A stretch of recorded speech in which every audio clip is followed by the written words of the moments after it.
아니하였더라. 아멘. 잘 읽으셨습니다.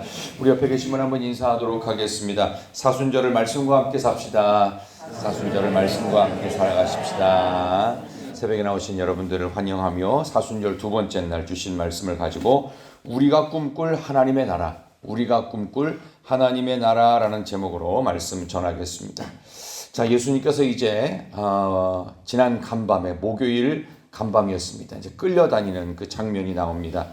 그 당시의 정치적인 실세는 사실 참 애매합니다. 이 정치와 이 실질적으로 종교적인 이 권한이 거의 이스라엘에는 거의 하나처럼 돼 있었습니다. 그래서 정치적인 여당과 야당이 있었다고 말씀드렸죠. 여당은 사두개인, 그 다음에 야당은 바리새인이었습니다.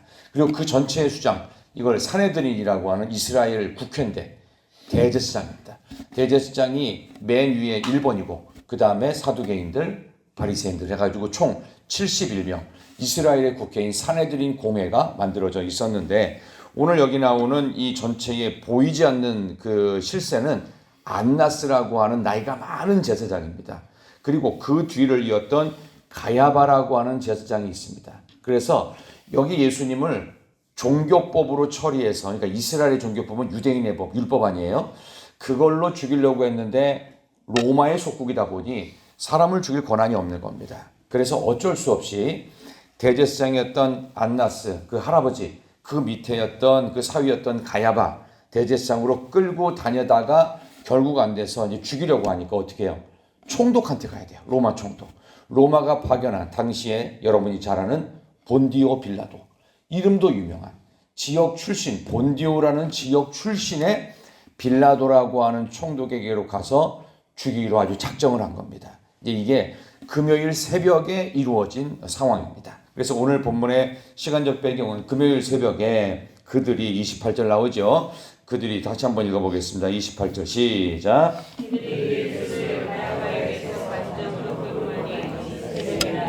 그들이 더럽힘을 받지 아니하고 유월절 잔치를 먹고자 하여 관정에 들어가지 아니하더라. 아멘. 그렇죠. 유월절이 이제 금요일 저녁부터 시작이 되는데 유월절 잔치를 먹으려면은 이방인하고 같이 있으면 안 됩니다. 근데 이 관정은 로마 관정이에요. 로마가 파견한 총독의 관정이란 말이에요. 그러니까 당연히 이 재판 자리에는 안 들어가는 겁니다. 그리고 뭐예요? 이 사람이 문제가 많은 사람이다. 그러니까 무조건 죽여야 된다. 아주 작정하고 말을 합니다. 29절 보세요. 이제 빌라도와 그 무리들, 예수님을 잡은 무리들과의 대화가 잠깐 나오는데, 자, 29, 30절 시작. 빌라도가 밖으로 나가서 그들에게 말하되 너희가 무슨 일로 이 사람을 고발하느냐? 대답하여 이르되 이 사람이 행악자가 아니었더라면 우리가 당신에게 넘기지 아니하였겠나이다. 31절까지 빌라도가 이르되 너희가 그를 데려다가 너희 법대로 재판하라. 유대인들이 이르되 우리에게는 사람을 죽이는 권한이 없나이다 하니. 아주 그냥 불법적인 재판을 가서 해가지고 무조건 죽이겠다는 의도가 딱 드러났죠. 우리는 죽일 권한 없으니 총독 당신 잘 들으시오. 당신이 우리에게 협조하지 않고 이 사람을 우리가 죽이겠다라고 하는 그런 목적이 있으니 거기에 협조 안 하면 우리는 로마 황제에게 당신 총독이 와가지고 이러이러한 문제가 있다는 것을 알릴 것이니 그렇게 알고 계시오 하면서 빌라도라고 하는 로마 총독, 파견 총독에 대해서 이 목숨줄을 갖고 흔들고 있는 그런 과정이에요. 그러니까 빌라도가 그냥 보낼 수가 없는 거예요. 이 사람에 대해서 뭔가 조치를 취해야 되는 상황이고 당시에 종교법대로 처리할 수 없으니 어쩔 수 없이 어떻게 해요? 로마 법으로 인해서 이 사람을 종교범이 아닌 정치범으로 몰아가고 있는 그런 상황이에요. 그러니까 예수님이 처음에는 종교범으로 몰았는데 죽일 수 없으니까 정치범으로 플러스 알파 시켜서 가중처벌을 시켜서 무조건 죽여야 된다. 그러면 정치범이 되면 당시 많은 사람들을 밀란과 소요로 선동하는 자가 되거든요. 그럼 어떻게 해요? 당시 정치범들은 로마법은 십자가형을 칠 수 있습니다. 바로 그런 식으로 죽이려고 작정을 하고 계획을 했던 거예요. 여기에 누가 첫 번째 그 단서를 제공하느냐? 여러분이 잘 아는 가룟 유다입니다.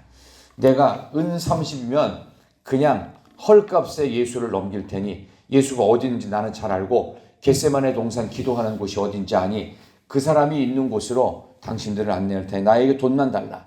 이런 식으로 계산 속으로, 그리고 더 이상은 예수라는 분을 스승으로 따라가지 않겠다는 가룟 유다의 속셈이 이렇게 종교범에서 정치범으로 반드시 죽여야 될 사람으로 예수님을 몰아가고 있는 이 상황입니다.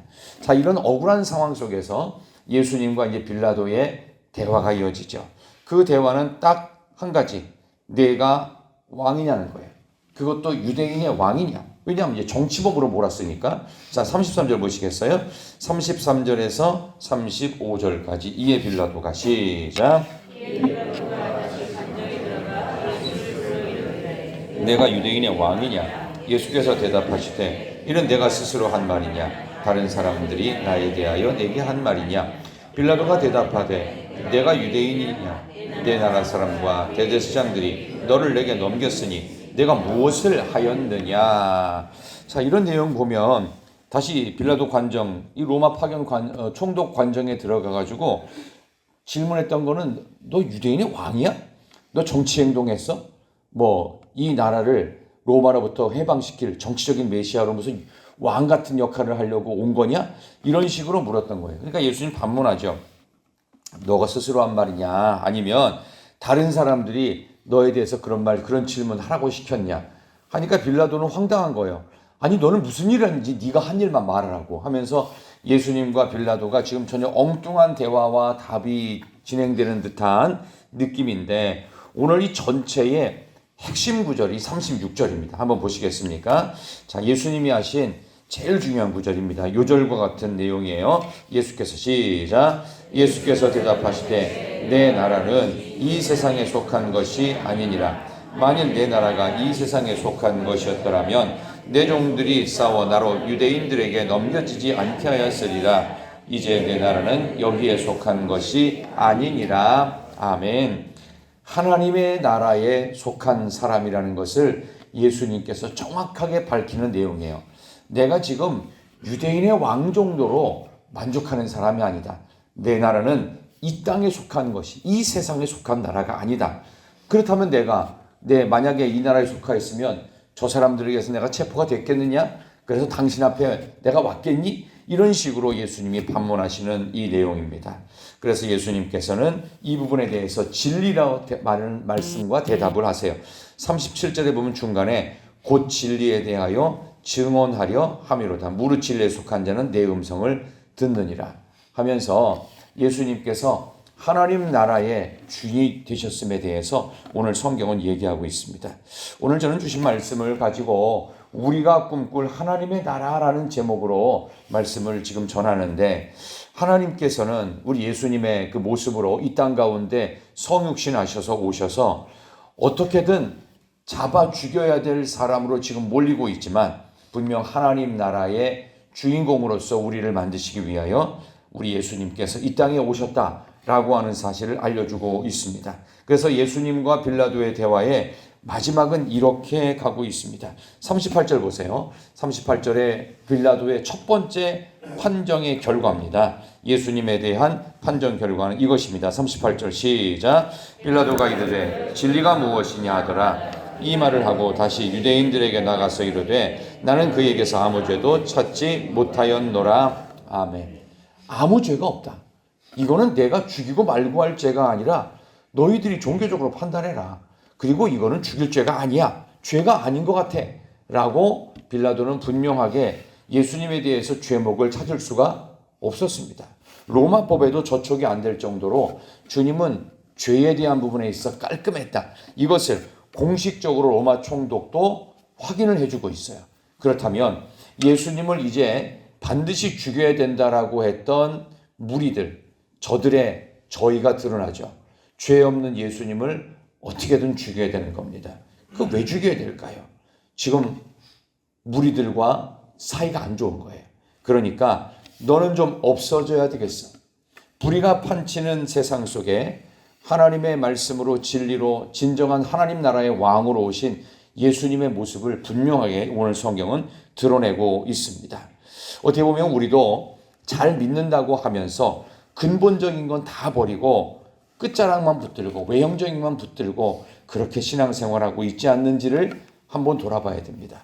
그러니까 뭔가 안 맞는다는 거예요. 다 좋은데 이런 부분에서 나랑 안 맞으면 안 돼. 이런 식으로 해서 예수님을 제거하려고 했던 당시 그 정치 권력자들의 그 모습을 보면서 참 우리는 과연 어느 편에 서 있는지, 뭔가를 살리려고 하는 그 사람 편에 서 있는지, 아니면 무언가를 어떻게든지 나랑 맞지 않으면 제거해버리고 내가 원하는 것을 이루기 위해서 수단과 방법을 가리고 있지는 않은지 우리의 모습을 돌아볼 필요가 있습니다.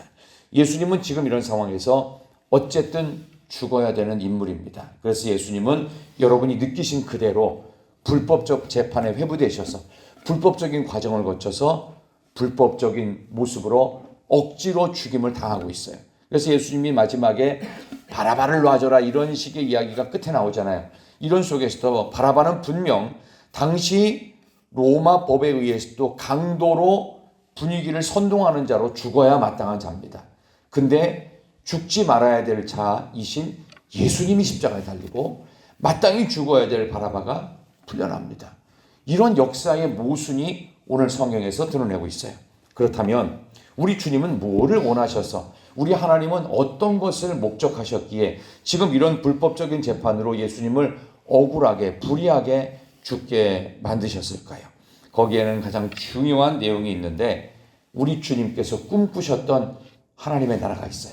하나님의 나라는 과연 어떤 나라인지 오늘 저는 이것을 그 로마서를 쓴 그 사도 바울이 꿈꾸었던 하나님의 나라의 모습을 통해서 여러분께 결론을 내리고자 합니다. 로마서 4장 17절과 18절을 한번 보도록 하겠습니다. 우리 조금만 넘어가시면 로마서 4장 아브라함에 대한 이야기를 통해서 로마서의 기록자인 우리 사도 바울이 이런 하나님의 나라를 꿈꿨습니다. 로마서 4장 17절 18절 여러분도 이 말씀을 표기해 두시면 굉장히 여러분에게 유익하고 여러분이 힘들고 예수님처럼 고난을 당한다 생각할 때 이 말씀이 굉장히 큰 위로가 될 수 있습니다. 로마서 4장 17, 18절 기록된 바 우리 앞에도 띄워드렸네요. 한번 같이 읽어볼까요? 시작.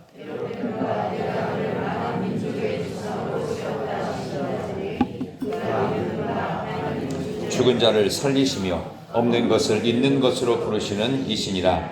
아브라함이 바랄 수 없는 중에 바라고 믿었으니 이는 내 후손이 이 같으리라 하신 말씀대로 많은 민족의 조상이 되게 하려 하심이라. 아멘. 아브라함이 갈대아우르 페르시아 지역, 지금의 이라크 지역을 떠나올 때 그때 하나님께서 아브라함에게 주신 꿈이고 소명이었어요. 하나님의 나라를 만들어 가는데 그 이라크 지역인 이 페르시아 그 반도 여기서는 도무지 우상만 만드는 곳이었기 때문에 그 직업과 본토와 친척 아비집을 떠났어야 되는 거예요. 그러니까 우리가 죄악된 땅에서 하나님 없이 우상 붙들고 하나님보다 좋아하는 것들로만 가득한 것. 그러니까 하나님은 액세서리로 있을 수도 있고 없을 수도 있는 거예요. 그런 속에서는 안 되기 때문에 거기를 떠나서 장차 만들어갈 하나님의 나라는 세 가지 모습이었죠. 아주 중요한 내용인데요. 오늘 본문 17절에 보면 죽은 자를 살리시는 하나님, 그 다음에 없는 것을 있는 것으로 부르시는 하나님, 18절에 보면 바랄 수 없는 중에 바라게 하시는 하나님, 정말 위대한 하나님의 나라입니다. 이런 나라를 꿈꿀 수 있도록 로마서를 통해서 하나님께서 아브라함에 주셨던 그 꿈을 오고 오는 믿음의 세대인 우리에게도 주시는 것입니다. 바로 그것을 통해서 강도들의 구렬과 같았던 이 세상의 불법이 판치는 속에서 하나님이 우리에게 주신 꿈꾸는 진정한 나라는 없는 것을 있게 하시는 하나님입니다. 죽은 자를 살리시는 하나님이시고요.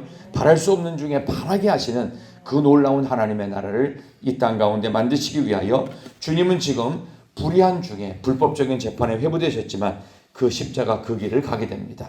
우리도 그런 길을 걸을 수 있습니다. 우리가 사순절을 맞으면서 우리가 살아가는 이 세상은요, 불의가 왕노릇합니다. 공중의 권세 잡은 자는 사탄이고 마귀입니다. 지금 이 땅에 지금 어려운 형편, 지금 뭐 대통령이 탄핵이 된다 안 된다 온갖 말들이 많지요. 그것을 항거하는 그리스도인도 있고 정치인들도 합세한 사람도 있는데 중요한 것 하나는 이 나라는 지금 하나님의 흔적을 지우려고 하는 무리들과 그것을 지키려고 하는 믿음의 사람들과의 영적인 거대한 전투가 있어서 영적인 진영과 세상적인 진영과 지금 딱 맞붙어 있어요. 탄핵의 결과가 탄핵이 되든 안 되든 중요한 것은 하나님의 나라입니다. 하나님의 나라가 이 땅 가운데 이루어지기를 소망하면서 하나님의 진정한 나라는 아브라함을 통해서 꿈꾸게 하셨던 바로 그러한 나라입니다. 저와 여러분도 오늘 사순절 그 두 번째 날 이 귀한 새벽을 맞으며 하나님의 뜻이 이 땅 가운데 이루어지기를 소망하시고 하나님께서는 없는 것을 있게 하시는 하나님, 죽은 것을 살려주시는 하나님, 바랄 수 없는 중에 바라게 하시는 그 소망의 하나님이 아브라함의 후손이요 영적인 후손이 되는 우리 모든 믿는 자들에게도 동일하게 역사하시는 말씀인 줄 믿습니다. 우리는 마땅히 세상으로 보면은 죽어 없어져야 될 자들이지만 하나님 나라에서는 영원히 살아가야 될 믿음의 사람들인 줄 믿습니다. 오늘 이 말씀 마음속에 잘 간직하시면서 하나님께서 이 땅 백성들 가운데 꿈꿔야 될 나라를 주셨습니다. 없는 중에도 있게 하시고요, 죽어 마땅한 중에도 살게 하시고 바랄 수 없는 중에도 바라게 하시는 믿음의 사람들, 여러분 사순절 두 번째 날에 말씀 잘 기억하시면서 우리가 마치 바라바가 가야 될 저 불의한 자의 자리처럼 세상으로부터 손가락질 받을 수 있습니다. 그러나 너무 걱정하지 마십시오. 세상이 이기지 않습니다. 우리가 이깁니다. 예수 믿는 우리가 반드시 승리한다는 것. 오늘 예수님께서는 마치 바라바의 자리에 대신 들어가서 죽어 마땅할 자리로 가시는 지금 이 십자가의 그 길이지만 이 십자가의 귀한 길을 걷는 그 마지막에 죽는 자, 영원히 패망하는 자가 아니라 마지막에 최후 승리를 얻는 자로서 서게 될 그날을 바라보며 믿음으로 사순절의 시간을 잘 인내하며 걸어가시기를 진심으로 축원합니다. 하나님 아버지 감사합니다. 우리가 꿈꿀 하나님의 나라는 없는 것을 있게 하시는 나라입니다. 아버지 하나님, 바랄 수 없는 중에도 바라게 하시는 하나님의 나라입니다. 죽은 자를 살려내시는 하나님의 나라인 줄 믿습니다. 이 나라 대한민국이 지금 소망이 없고, 이 나라 대한민국이 죽어가는 것 같고, 이 나라 대한민국이 사라지는 것 같은 절대절명의 위기 앞에서 하나님께서 살리시고 하나님께서 소망을 주시고 하나님께서 다시 있게 하실 것을 믿습니다. 사순절 두 번째 날 우리가 꿈꿀 진정한 하나님의 나라, 하나님께서 우리의 주인 되시고 하나님이 우리를 다스려 주실 줄로 믿습니다. 모두가 망했다고 하고 모두가 안 된다고 하지만 하나님은 되게 하십니다. 하나님은 살려주십니다. 하나님은 바라게 하십니다. 그 하나님을 꿈꾸며 오늘도 내일도 믿음의 한 걸음을 걷는 사순절 기간이 되게 하여 주시옵소서. 모든 기도의 제목들마다 응답의 역사로 갚아 주시옵소서. 예수님의 이름으로 기도하옵나이다. 아멘.